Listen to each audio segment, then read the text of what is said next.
Everyone to the Tuesday. Welcome everyone to the Tuesday evening class for the Sandy Granite Family History Center. This evening, we're pleased to have Miles Meyer present to us. Miles has presented a number of times at Roots Tech in Salt Lake, and he also presented in Roots Tech London recently. So Miles is an expert in a number of fields in genealogy and family history. He's presented on mapping technologies, on archives and libraries. And this evening, he'll be speaking about beginning German research. So that should be good. Please mute yourselves.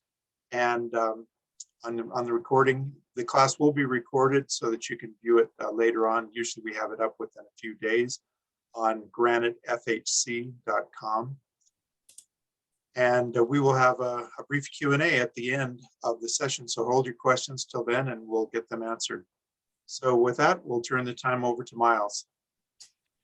Great, thank you, Bob. And as Bob mentioned, this is a beginning German research, so we won't get into a lot of the details of different resources, but we will talk a lot about the things you need to look at as you're starting your German research. And when you get started, the first thing we all look at our research, you need to learn how to begin your research. What are those things you need to start with? And there's some good websites out there that provide guidance on beginning your German research. The Family History Guide, if you go to the countries section of that, you can select Germany and look at the lessons and the resources that are there. The Family Search Wiki has a variety of different resources for German genealogy. I just put the German genealogy page there, but there's a lot more specific pages once you get into that that'll help you further your research in German genealogy. And then the German Roots website has a great outline of starting your German research. So those are three good resources that if you want to go to those to get some basics on how to begin your German research. The initial steps with your research are just as you would do it for any other research project that you have in the US or other countries. You always start with yourself. You gather the information and the stories from your relatives and the people around you, and you find the supporting records in the US that help you build the story behind your family history. You want to organize and record that information as you find it. So make sure that you're putting it into an order that makes it easy for you to follow as you move forward. And then you want to find your immigrant ancestor. You want to find that first person who came over to the United States from Germany. And then once you find that, then build upon that and move your research into the German records.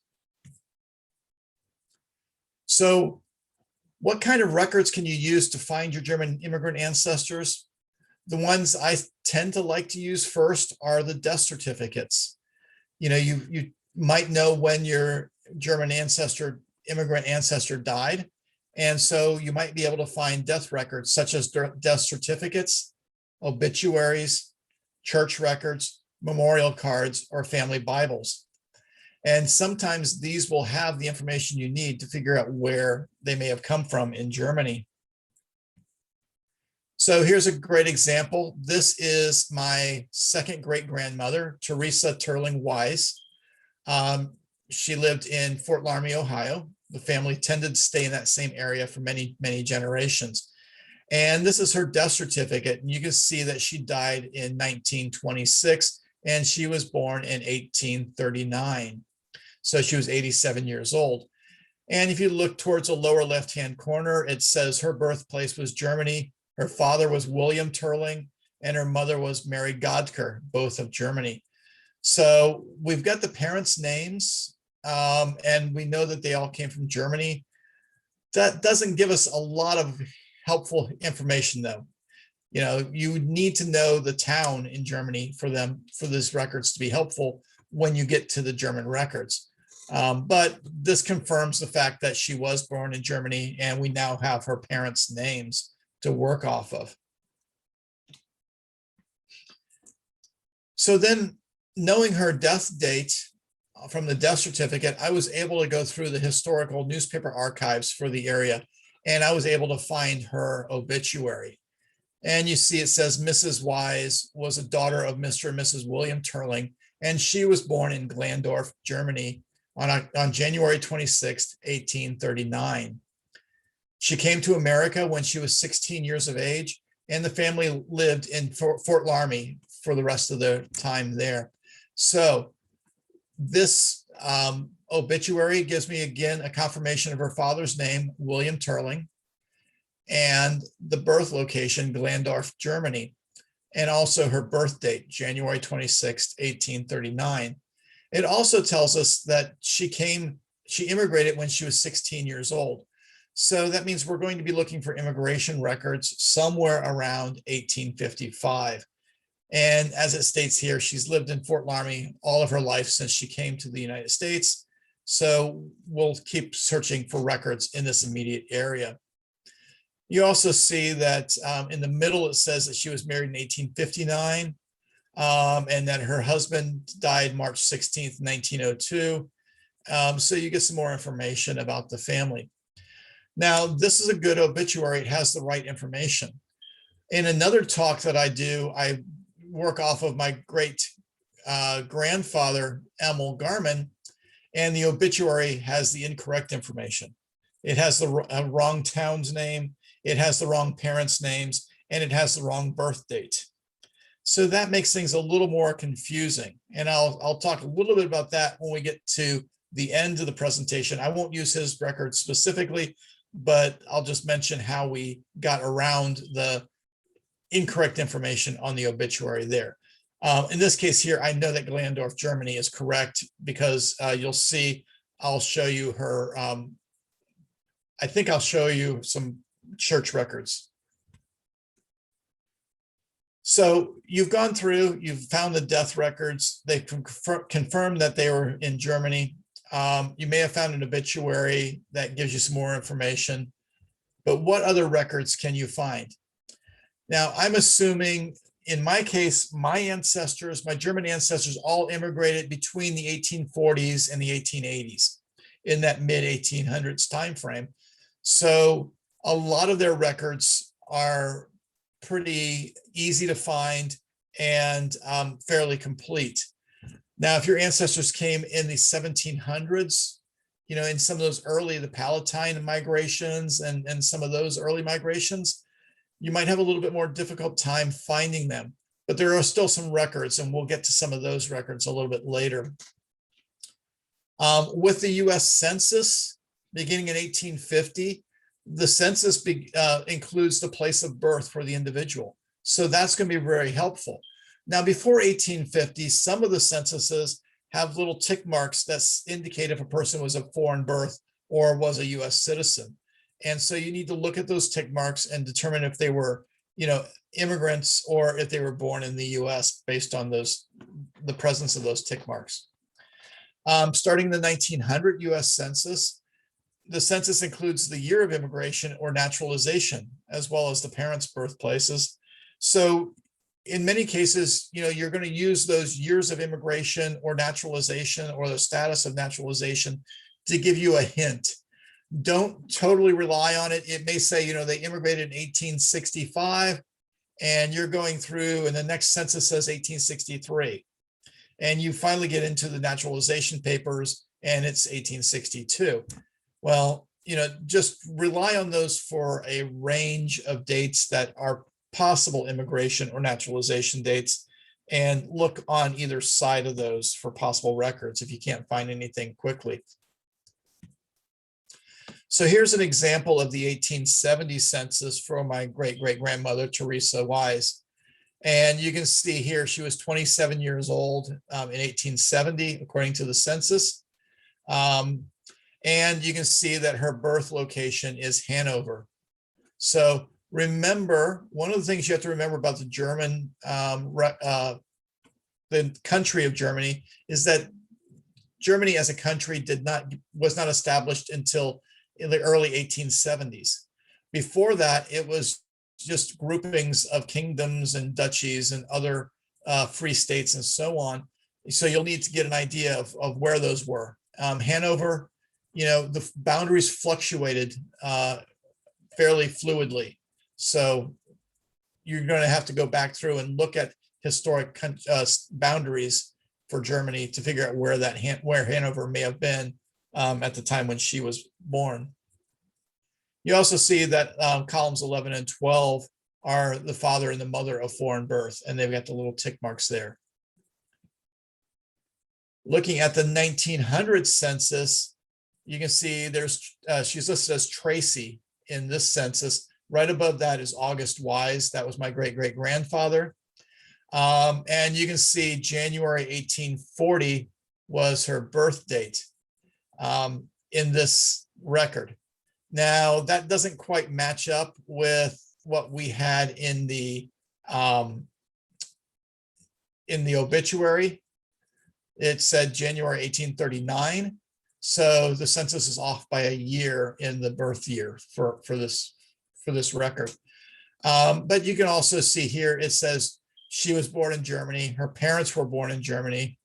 And then it has 1856 as the immigration year, and that she had been, in the country. And you have to look at that number pretty closely. It says 50. So it's not quite the right number, but it's approximately the right number. So another set of records that you can easily get access to for many of these German immigrants are the naturalization and immigration records. And the naturalization papers indicate the date, potentially the port of entry, and the name of the ship. So this is going to give you some great information to move that next step and look at the ship's passenger lists. And the ship's passenger lists may provide more details on the last residents or relatives that are still living in Germany. You can look up more information about German immigration and emigration records through the Family History Guide. It's one of the projects under the Germany heading, and you'll see some resources that are there that'll help you gather more information on this. But I want to show you, this is an example of one of the naturalization papers. And so when you look at naturalization records, there's several types. There's the Declaration of Aliens or Declaration of Intention. There are reapplication papers, there are second papers, and there are naturalization records. So this one here is for Joseph Augenstein. And the Augensteins are on my wife's German line. And if you read through this, this says he was a native of Germany. He's about 33 years old, bearing allegiance to the Emperor of Germany. And he emigrated from Bremen on the 20th of March, 1887, and arrived in New York on the 29th of March, 1887. So according to this record, it took him 9 days to go across the Atlantic Ocean. So it looks like that was a fairly quick trip for him. I've got another person that I was doing research on. It was over 70 days to get across the Atlantic when she immigrated to the United States. So we've got the port of departure being Bremen. We've got the date when he departed. And then we've got the port of arrival being New York in 1887. And so the thing to think about here is what was the processing facility in New York in 1887? And a lot of people that haven't really started their research would say Ellis Island is how you came into New York. But Ellis Island wasn't open until the 1890s, early 1890s. So in 1887, we're looking at Castle Garden. So you want to make sure that you're in the right port of entry as you look for the information. Now, here's an example of a really useful ship's passenger list. And this is for Emil Augenstein. If you read through this, you can see that he was 19 years old. He was a mechanic from Germany. And then it says last permanent residence, and the country Germany, and the city Ellmendingen, Baden. And then it says the name and complete address of nearest relative or friend currently residing in that country. And then it lists his father as Hermann Augenstein, 113 Elmendingen, Forsheim. So really great information in this ship's record. And this ship's record from 1926. Now, what I want to point out is, in this case here, he's coming from Germany. He's arriving in New York, and he is intending to settle in Brooklyn, according to this record. If you notice, though, the person right underneath him is Martha Sander, and she's a cook from Germany. But then it says last residence, USA, Los Angeles. And then it says her sister is Frau Pfeiffer from Oberton, Landeshut, Germany. So notice this individual here. What she had done was she settled in Los Angeles and then went back to New York and went to Germany, visited family probably, and then departed from Bremen in Germany and came back to New York. And so because of that fact that she went back to Germany and then came back to the United States, we now know her sister that's still in Germany, and we know the town that they lived in. Okay, the Saunders are not one of my wife's relatives or anything like that.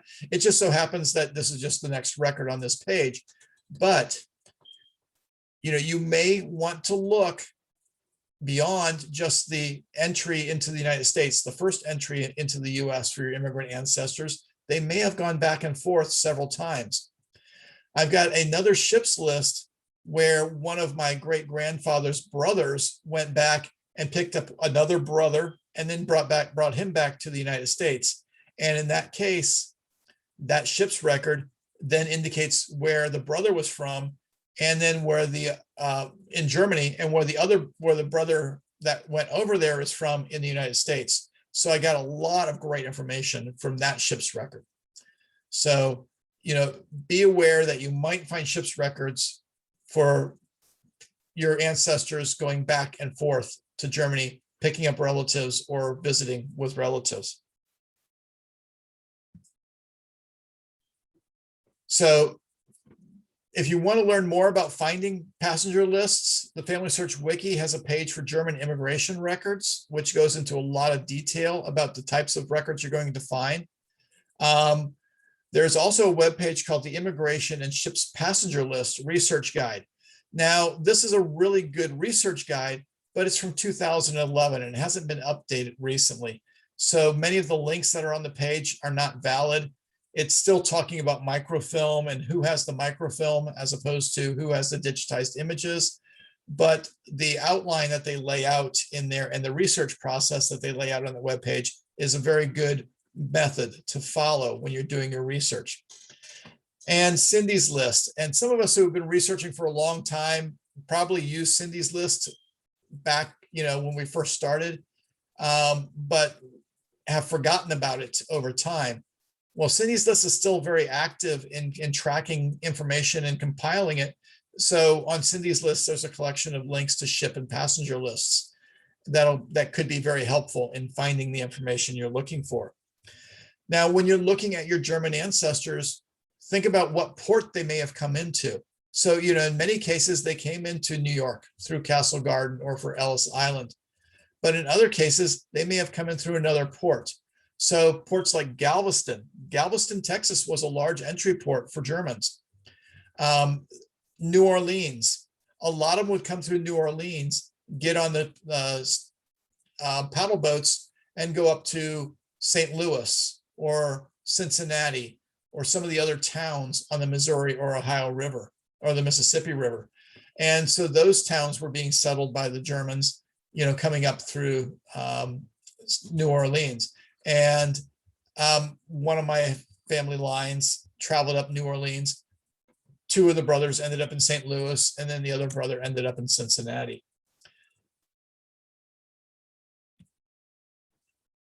And then there are other records such as county and local histories. Now, if your ancestors settled in the New England states, Pennsylvania, Maryland, North Carolina, and that, on the Atlantic seaboard, prior to the 1850s, you may want to look at some of these early county histories that are out there because they may have biographical information. Moving further west, into Ohio, that 1850s sort of influx of pioneers into the Midwest, those county histories will include those individuals that settled in those areas. And so you'll be able to find these bibliographies within these county histories, and you may be able to find people who settled in the same location, the same town, and many of those people may have come from the same areas in Germany and then came to the US together and settled together. So here's an example of August Wise. And now this is my great-grandfather, August Wise, not my great-great-grandfather, August, or my great-great-great-grandfather, August Wise. So you can see here, August Wise is a well-known businessman in Shelby County, operates a sawmill, deals with hardwood lumber in Fort Laramie, and he was born and reared in this section and is a son of August and Teresa Wise. And it says here that August was born in Holland and Teresa was born in Germany. If you remember, the census record had August being born in Germany, not Holland. And so another talk, I do a whole presentation on your German ancestors from Holland, basically. So there were a lot of Germans that migrated to Holland, had families there, and then came to the US. But where are you going to find these local county histories? Well, if you look at Google Books, they have great collections of county histories there. Hathi Trust is a large digital library that has many of these county histories, and then the Internet Archive. So I would look at these three websites here and put in the county and the state and put, histories. In this case here, I was putting Shelby County, Ohio history and pulling that information up. And these biographies give you a great amount of information about your ancestors. If they're in these biographies, there may be pages about them. There may be photos of them or drawings of them. And in many of these, they will diagram out the towns or the street views. So, you get your 1800s Google Street View with all of the houses labeled along the streets. So they're interesting subjects to research. So then you get into your next steps. You started gathering, you've got the stories from your families, you've gone through your record searches, you've gathered some information, and hopefully those records have provided you the information on what town your ancestor emigrated from or lived in Germany. If not, you're going to have to expand your research out. You're going to have to look at siblings and other family members for clues so that you can find that town that you're looking for in Germany. So, you're going to follow the siblings of that individual. You're going to look at their immigration records. You're going to look at their ships lists. If they settled in certain locations in the United States during World War I, they would have been required to register as enemy aliens since they were German. And in those enemy alien registrations, they will have the town that they grew up in, that they were born in, their parents' names, and a lot of information that the government was tracking to keep track of those German immigrants at that point in time. You also want to look at the county histories for where the siblings may have settled and see if they're listed. You want to look at their death certificates and obituaries or their memorial cards and see if those have information about where they were born. So don't just limit yourself to your direct line, because the siblings would have been born in the same location, most likely, and that information is going to be helpful for you to distinguish the name of the town that you might be looking for. So once you've found the name of the town, you're going to need to know where it's located. And so you want to use Google Maps, to see where that town was located and see if there's any other towns in the area that might be mentioned in other records that you find. But if you want to look at historical maps and see what those areas look like historically, Meyer's Gazetteer is a great place to start. It's a great resource for German maps from the 1870s. Historic MapWorks also includes a large variety of European maps, and David Rumsey's map collection. The great thing about David Rumsey's map collection is many of these maps are geo-referenced, so you can see them over top of today's Google map.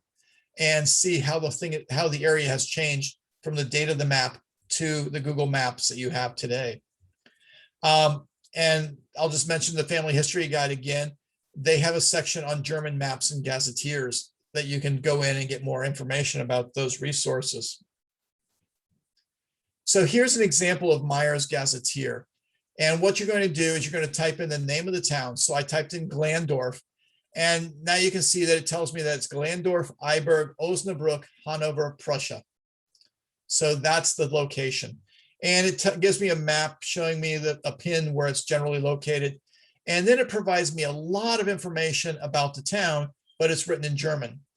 And it's all abbreviations. So you have to understand what the abbreviations mean.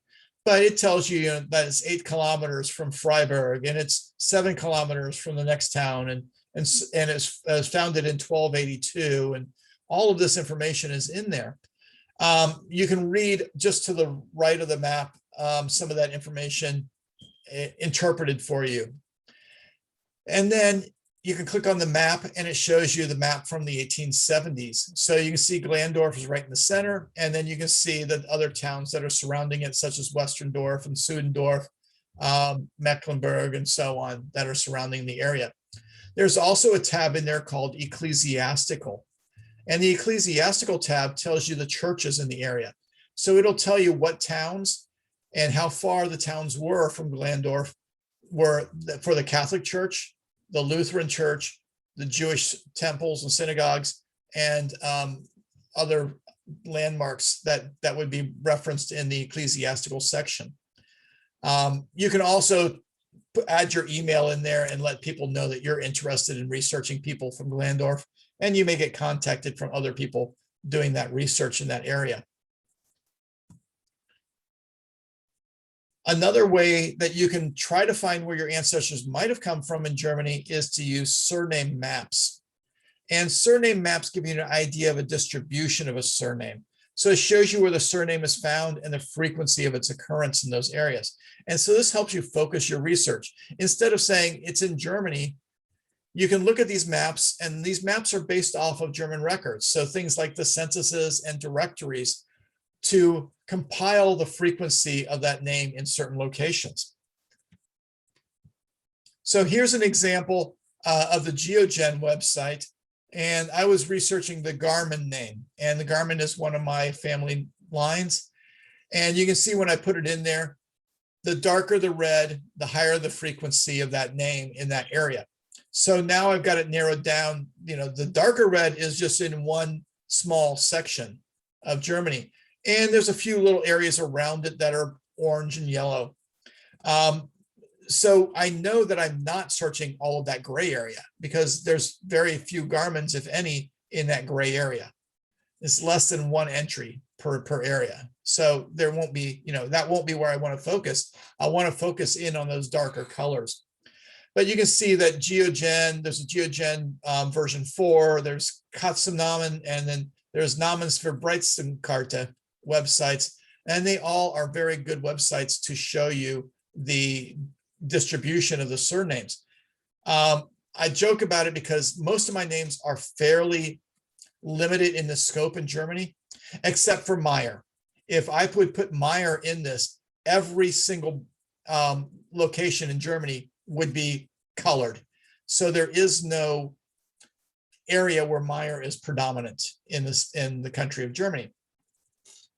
The Namensverbreitungskarte website gives you the option of doing an 1880s distribution and I think a 1940 distribution. So you can see if the name has moved in those 60 or 70 years. And in order to use German records effectively, you need to be able to read the German script and know some German words.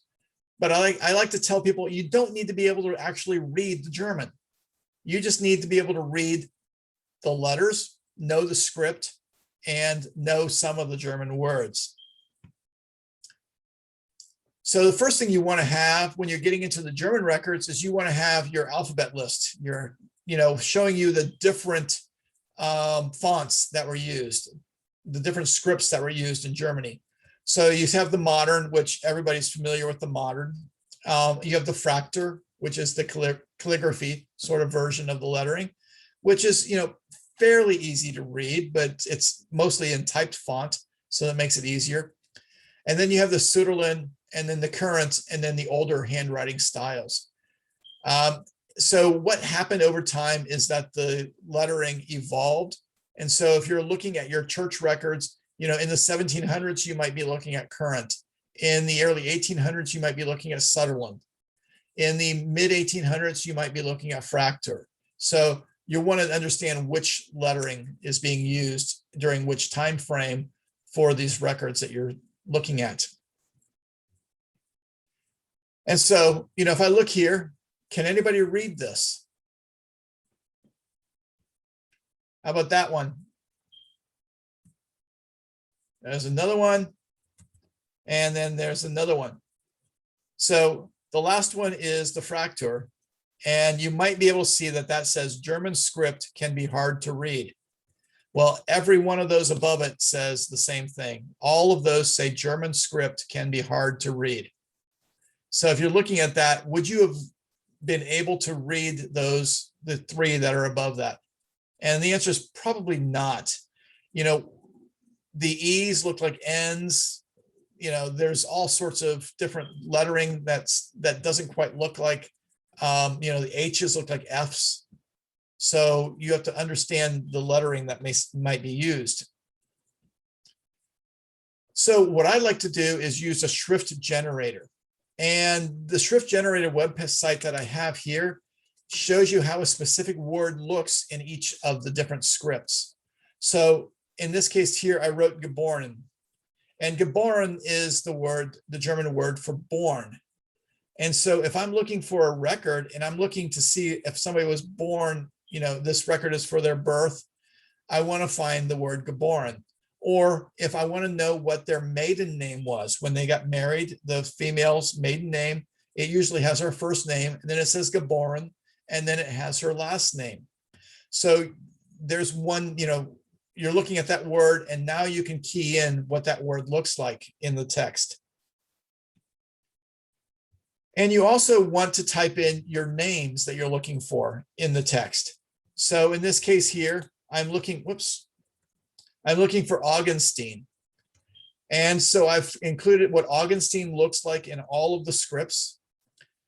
And I come across this record. And if you notice that in the left-hand column of it, it says Anna Maria Augenstein. And then it has the information. So this is her baptismal record. I can see in here, fairly evident in the middle of the second line, it says April. Okay, at the top it says 1851. So I know that the baptism is probably in April. You look down a little further and it says Anna Maria. Okay, and I might have a little problem reading these, but then it says Johann Philipp Augenstein. Okay, so I know that there's a Johann Philipp Augenstein listed here. And then I see a Barbara Geboren West. Okay, so what I'm seeing here, it says und, right here is und, meaning and. So what I'm seeing here is that Johann Philipp Augenstein und Barbara Geboren West, so Barbara West, are the parents of Anna Maria. Now, you have to go through the rest of these. There's a Philip Jacob, and this one here is a little bit harder to read, okay? But that first letter is an S. The second letter is an H. Okay, so this is S-H-E-O-T-T, I believe. And then you see another name down here. And so there's an Augenstein here. Okay, Christina Geboren Augenstein. So you're seeing these different names, Tobias here. So these are all of the witnesses to the baptism. And then it says 3 April 1851. So I'm not able to read all of this, but I'm able to pull out enough of the information to get an idea of what it says. Now, if you really want to get in and read all of this information, you can use some of the German translation or German transcription groups on Facebook. and they will, you can upload this to their Facebook group, and then they will give you a translation or a transcription, depending on what you're asking for. Now, there are online classes and webinars on German handwriting, and Family Search Learning Center has a variety of different classes on learning how to read German handwriting. So there's a 3-part German script lessons by Dr. Fritz Jungling on Family Search. And then there's a 10-part by Charlotte Noel Champenois on German paleography. And she's one of the family history missionaries at the Family History Library that specializes in German handwriting. So, by the time you get done with a 10-part series, you should be able to understand a majority of the things that are written in these records. And when you start looking at the German genealogy research, the key words that you need, things like geboren, being born or the maiden name of, Taufen, the baptism or the christening, the confirmation, gestorben is died, Trauungen is the wedding, Beerdigungen is funeral, Evangelisch are the Protestant, and Katholisch are the Catholic records. So you're going to find, when you start getting into these records, you'll find the Taufen records, the Trauungen records, the Beerdigungen records. And if you don't know what those 3 words mean, you don't know what set of records you're looking at. So, if you're looking at the Taufen books, you're looking at the baptism books. If you're looking at the Trauungen books, you're looking at the wedding books, and so on. So here is a little text, okay? And when you look at that, what is that word? Well, that word is geboren. Actually, it's geborenen, but that's, again, the maiden name. So being able to recognize that text in context is helpful. You also need to know the German numbering system, because most of the time in the records, they will write out the word for the number as opposed to the number itself. So, you have 1, 2, 3, 4, 5, and so on. When you get to 10, it's Zen, then Elf, then Zwölf. And then you get Dreizehn. So dry is 3, Zen is 10, 3, 10 is 13. You would get Wir Zen is 14, and so on. Then you get to Zwanzig, and Zwanzig is 20. And then Ein und Zwanzig is 1 and 20. And Dreizig is 30. Vierzig is 40. Fünfzig is 50. So I have a number here. And this number is Ein und Fünfzig. So Ein is 1, und Fünfzig is 50. So this is 51. Okay, so those are the sort of things you want to look for. I'm going to bump back to that church record here real quick. Notice that the numbers, the dates, and the names are underlined, and the relationships are underlined. You'll often find that important information in the church records are underlined. And so those are the things you want to focus in on as you're doing your research. So the names definitely, in many of these records will have underlines, so you can figure out that's what I need to look at when I'm looking at the record. I don't have to read this record. I'm looking for a name. I'm looking for Anna Marie Augustine. I'd look at the underlined words. Oh, there's an Augustine there. Okay, who am I looking for? And I can see who the Augustine is because I'm looking at just those underlined words in many of these records. That's the quick and dirty way of going through them. Then you're going to need some words for times. Jahr for year, Monat is month, and Tag is day. Even in the United States, many of the Germans on their headstones in the cemeteries would have Jahr, Monat, Tag written on their headstones. And it would say how many years, how many months, how many days old were they at their time of death. In my case, my hometown newspapers were written in German up and through World War I. So I need to be able to find the words like Montag and Dienstag and Mittwoch to know what day of the week we're talking about when we look at these records. So here's an example of a day of the week. Now you probably can't read this, but this is Dienstag. So that first letter that sort of looks like a I don't know, an L or an F or something is actually a D, and it's D-I-E. You can see the dot over the I, and then what looks like the N is an E. And then we have an S, and then that pop up is a T, and then you see an A, and then you see the pop down, which is the G.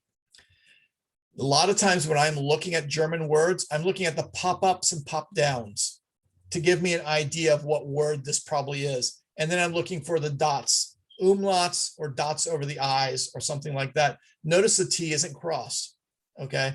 So you're looking at that up and down sort of motion of the word to see what that word might be. And then the months. The months are fairly easy to recognize. They look almost like our months, except for March, and May is MAI, but the rest of them are pretty close and easy enough to find when you're looking for them in the text. Another thing you want to do is know how to translate these words. So if you're able to read them, you can then type them into Google Translate and get a translation. What I like about Google Translate is it gives you a couple options. So if you notice, I'm typing in geboren, and it's saying, is this geboren am, geboren werden, geboren sein, geboren in, and if you select those, then it helps you build that sentence. And you can keep building the sentences and get the information from it. Now, I've seen some people, complain about the German translations and some other translations in Google Translate because it's a literal translation. And so it might not quite make sense in all cases. But the other good thing about the German or the translations in Google Translate is you have the little speaker.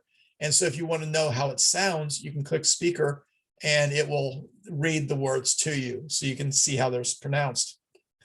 But there's another website called DeepL, DeepL.com. And this does a more natural translation of the German text than Google does.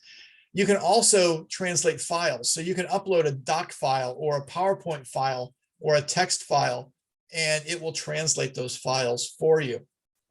The free version has limits on the number of translations you can do per month.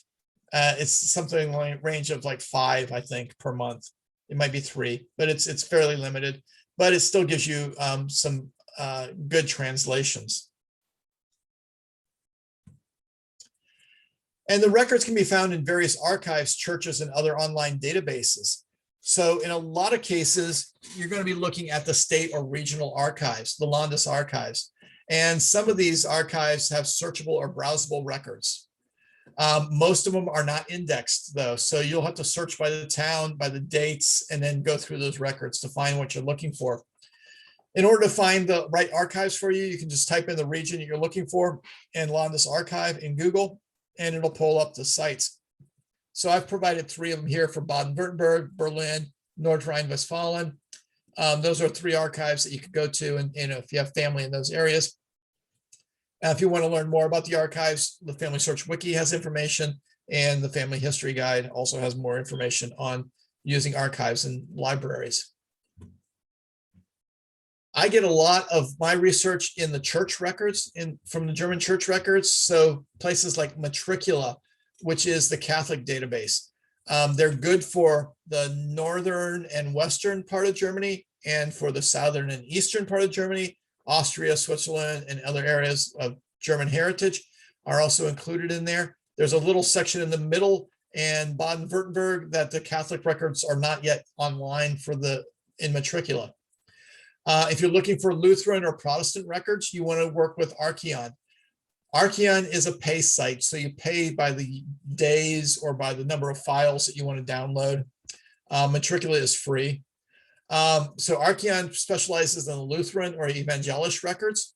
However, they are starting to pick up some Catholic records. So you may find some Catholic records in there as you do your research.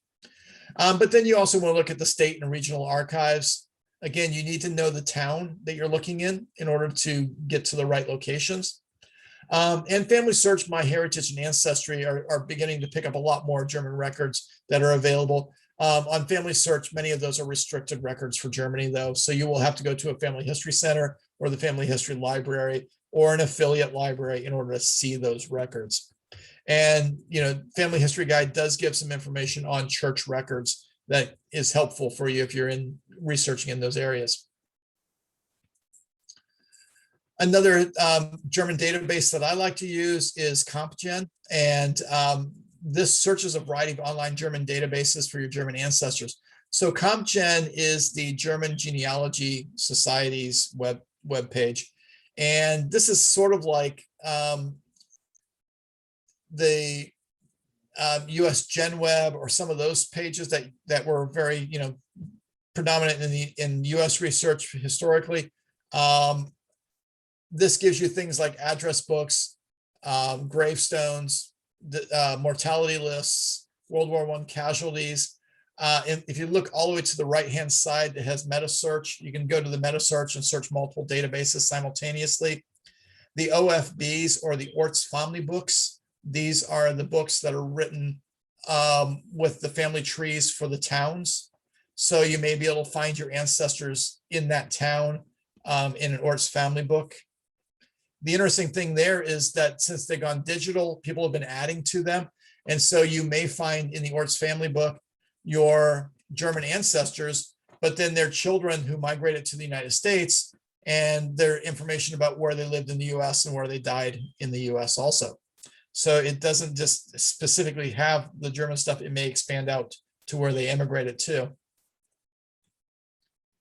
So as a summary, you want to gather the information that you can find easily, the information your family has or that you have personally that you can put together. You want to critically evaluate the evidence to make sure that it matches up and it tells the story that you're looking for. If you have any things that conflict, you want to research those and figure out which ones are the right or which ones are the incorrect information. You want to research your ancestor and their family members to gather additional details to continue to build on that research so that you know that you're going in the right direction. And then you want to use various German record collections to increase the information that you can discover.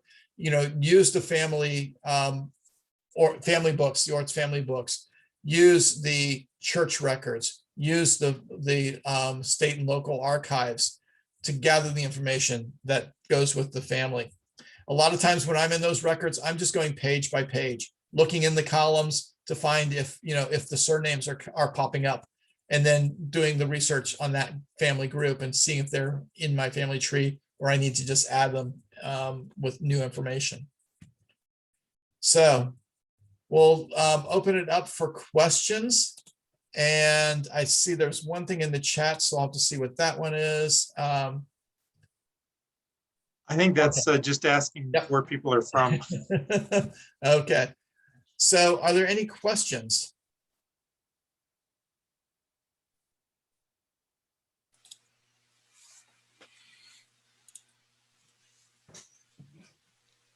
Well, while people are thinking, I really enjoyed the language approach that you used, both the handwriting scripts, the German words, how to distinguish different scripts in different eras in time. That's all very helpful when looking through records.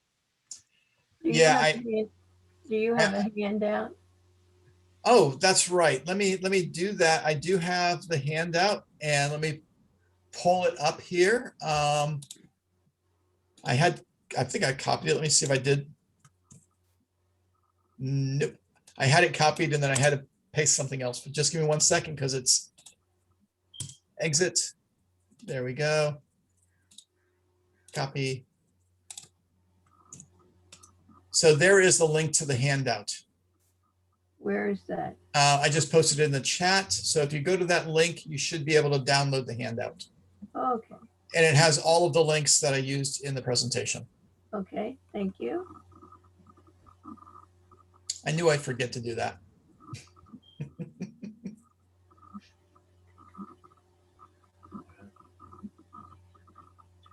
While we're thinking of additional questions, just a reminder that next Tuesday evening's class will be taught by Janet Helen on sharing family history.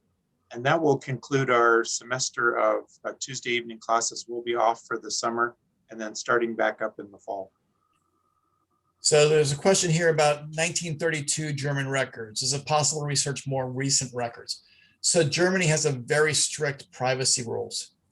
And so you'll need to look specifically at the privacy rules for Germany to see what records you might have access to. There's, I don't know the year, the timeframes that you have to look at again, but it's a pretty daunting time frame.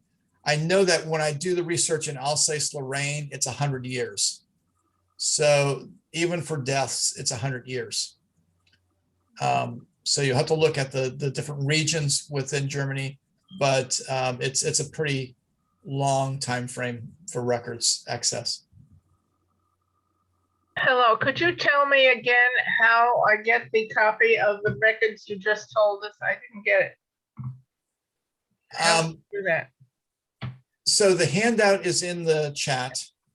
Where is it?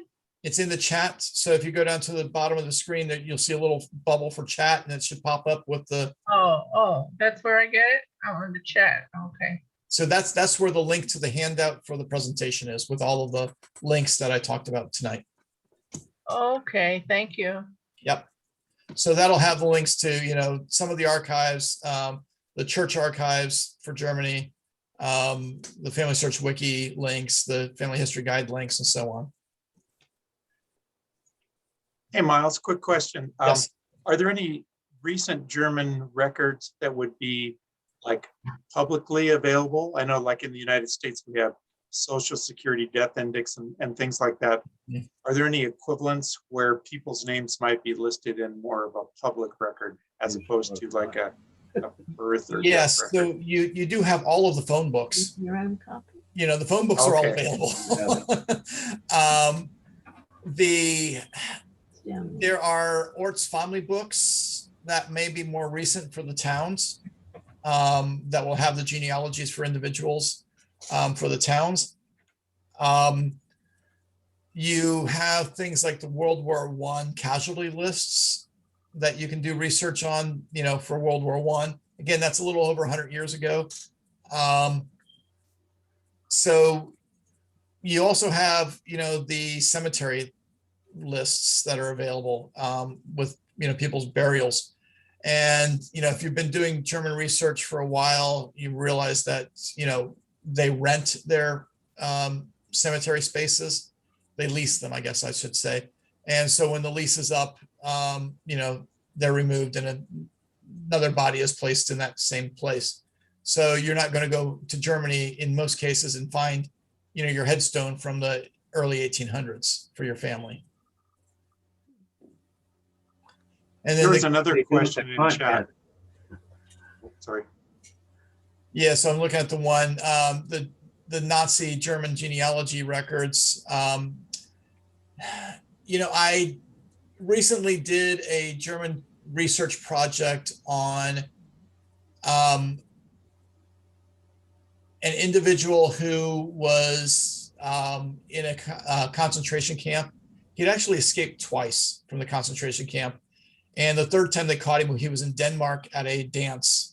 He was hiding out and he went to a dance and the Germans arrested him while he was there. He jumped off a train one time, to escape. He eventually got killed he died in the concentration camp. And I was able to find quite a bit of his records in the German archives. So, it wasn't the vital records. It was the concentration camp records. So yes, and I'd have to go back through and figure out exactly where I found those, because it's been about 2 years since I did that research project. And a different angle on that question, though, if they didn't have Jewish bloodlines, so they may be wondering, are there copies of records that prove that you were not Jewish? Yeah, the individual I was researching was not Jewish. He was just in the concentration camp for other reasons. He was basically fighting against the Germans in Germany. Oh, got it. Yeah, always look at the Family Search communities. There's good places there. They can help with difficult translations. Look at the Family Search Wiki, because you may go to the Family Search Wiki and look at German records, and then it might have, World War II records listed there, and you can see what's available. But as I mentioned, a lot of the German records, you can't see the actual records at home. You have to go to the affiliate libraries or the Family History Center or Family History Library in order to view those.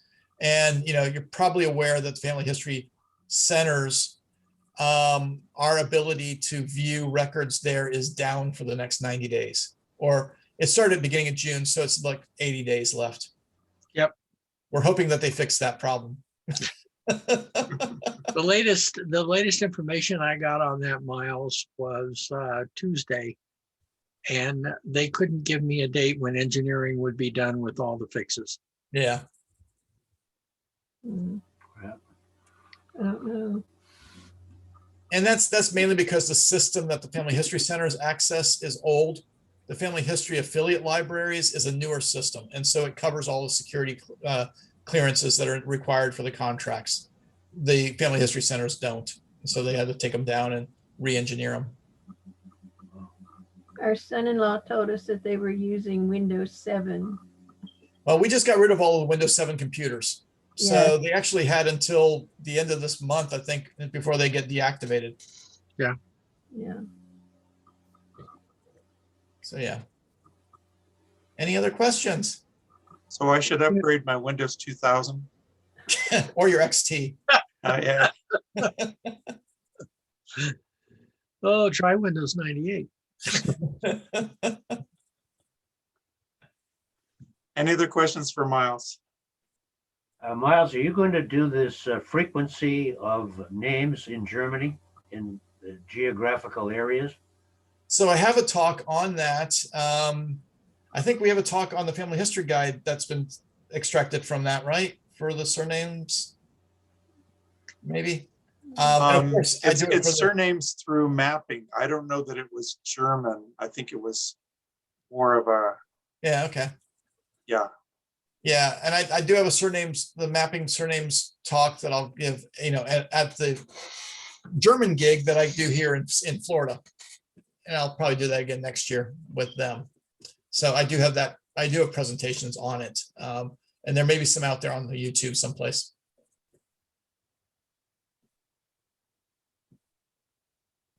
Robin posted a note up on the chat too. Yeah. Yeah, and if you don't know where the family search communities are, they're a little difficult to find, but you can Google family search communities and get in there. And there are communities for everything. There's German research communities, there's tech support communities, there's all sorts of chat boards. Yeah, recently they've redone the help center for family search. And one Yeah. of the changes that they've made is hopefully making it a little bit easier to find the family search communities. Okay, thank you. If there's no other questions, thank you very much, Miles. That was fantastic. I learned a lot, even though I don't have that many German ancestors. It gives me a good sense for the ones that I do have, how to get started with some research there. And again, next Tuesday will be Janet Helen presenting on sharing family history. So a recording of this class will be available soon. So check on granitefhc.com. And thanks and have a wonderful evening, everyone.